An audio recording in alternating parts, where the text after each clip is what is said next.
मुंबई, वो शहर जहां सपने और साए एक साथ चलते हैं। उसकी तंग गलियों में चमचमाती सड़कें और समुंदर की लहरों में एक नाम गूंजता था, हाजी मस्तान।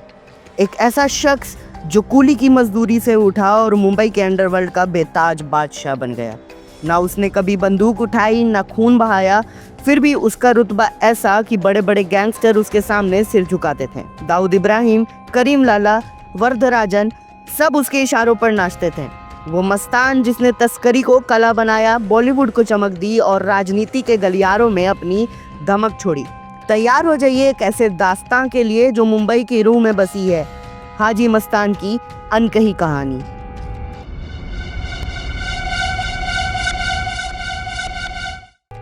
हाजी मस्तान, जिनका असली नाम मस्तान हैदर मिर्जा था, उनका जन्म 1 मार्च 1926 को तमिलनाडु के एक छोटे से गांव पन्नाईकुलम में एक गरीब तमिल मुस्लिम परिवार में हुआ। महज 8 साल की उम्र में अपने पिता हैदर मिर्जा के साथ वो मुंबई के चकाचौंध भरी दुनिया में आ पहुंचे। उस समय मुंबई एक ऐसा शहर था जहां मेहनत कशों के लिए रोटी कमाना आसान नहीं था।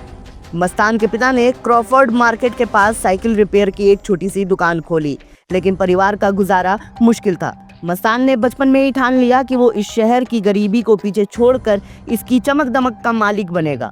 उसकी ये जिद और जुनून उन्हें 1944 में बॉम्बे डॉकयार्ड तक ले गया, जहां वो एक मामूली कूली के रूप में काम करने लगा। लेकिन उसकी नजरें उस समुंदर पे थी जो सोने की राहें खोल सकता था। उस दौर में भारत में सोने और चांदी पर भारी आयात शुल्क था। विदेशों से सोना तस्करी करके लाना एक जोखिम भरा लेकिन मुनाफे का सौदा था। मस्तान ने इस मौके को हाथों हाथ लिया। उसने गालिब शेख नाम के एक अरब व्यापारी के साथ मिलकर सोने की तस्करी का रास्ता चुना। बाद में दमन के कुख्यात तस्कर सुकुन नारायण बखिया के साथ गठजोड़ करके मस्तान ने मुंबई, गुजरात और अरब सागर के तटों पर तस्करी का एक ऐसा साम्राज्य खड़ा किया जिसका कोई सानी नहीं था। उसकी तरकीब थी हज यात्रियों के खजूर के डिब्बे में सोना छिपा कर लाना। एक बार में 20 किलो सोना लाना उसके लिए आम बात थी।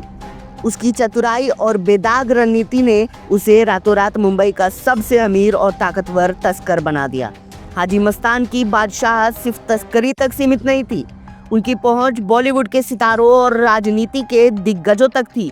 उन्होंने दिलीप कुमार, राज कपूर, धर्मेंद्र जैसे सुपरस्टार के साथ गहरी दोस्ती बनाई।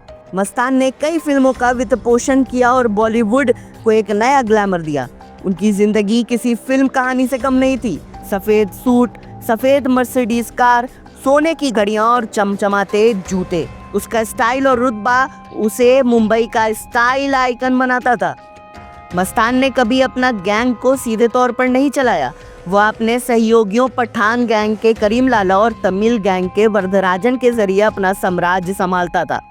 1975 में जब आपातकाल लागू हुआ तो मस्तान को कई अन्य तस्करों और गैंगस्टरों के साथ जेल में डाल दिया गया। जेल में उसकी मुलाकात जयप्रकाश नारायण से हुई, जिनके विचारों ने मस्तान को बहुत प्रभावित किया। जेल से निकलने के बाद मस्तान ने तस्करी की दुनिया को अलविदा कह दिया। उसने हज यात्रा की और उसके बाद उसे हाजी मस्तान के नाम से जाना जाने लगा। 1980-81 में उन्होंने दलित मुस्लिम सुरक्षा महासंघ नामक एक राजनीतिक दल की स्थापना की, जो बाद में भारतीय अल्पसंख्यक सुरक्षा महासंघ बन गया। मस्तान अब सामाजिक कार्यों और राजनीति में भी सक्रिय हो गया था। हाजी मस्तान की सबसे बड़ी खासियत थी कि उन्होंने अपने पूरे जीवन में न कभी गोली चलाई, न किसी की जान ली। फिर भी उनकी गिनती मुंबई के पहले और सबसे प्रभावशाली डॉन के रूप में होती है।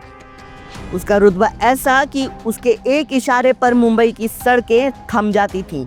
25 जून 1994 को दिल का दौरा पड़ने से उसका निधन हो गया, लेकिन उसकी कहानी मुंबई की गलियों में आज भी जिंदा है। हाजी मस्तान, वो नाम जो समुंदर के लहरों से उठा, मुंबई की गलियों में गूंजा और अंडरवर्ल्ड का सिरमौर बना। ना बंदूक, न खंजर, सिर्फ दिमाग और रुतबे से उसने मुंबई को अपने कदमों में झुकाया। उनकी दास्तां खत्म नहीं होती, क्योंकि हाजी मस्तान की गूंज हर उस गली में बसती है जहां कभी उनका राज था। मुंबई का बेताज बादशाह हाजी मस्तान।